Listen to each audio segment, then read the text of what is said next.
it's my great honor to welcome everyone to Giving Day, hoping that it will be a great success. I like to think of the annual fund as kind of the lifeline of the seminary, because what it does is enables the seminary to carry out its work with a sense of mission and confidence.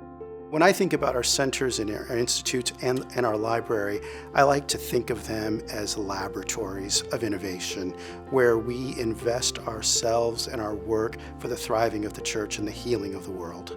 And so our library is that repository of knowledge and wisdom that opens our minds and our eyes to new ideas and new ways of being in the world. And our centers and institutes are places where our faculty and our students and broader audiences collaborate on how to make a significant impact in the world and on the world. I think one of the goals of the center is to provide a safe space so that people, especially the Asian American students, they can feel like they are belong here.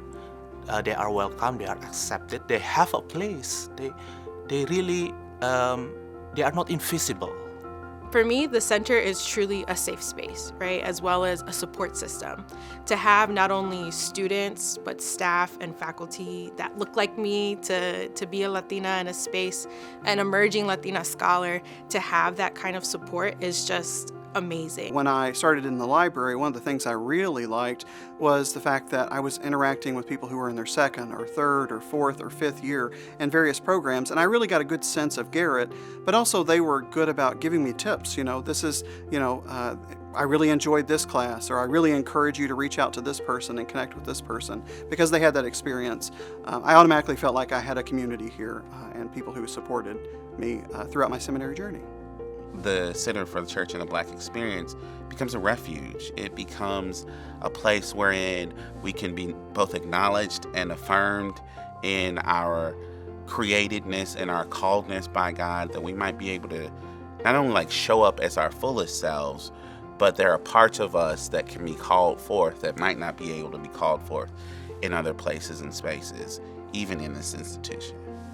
We're living a moment nationally and globally in which all that has held us together seems to be fraying.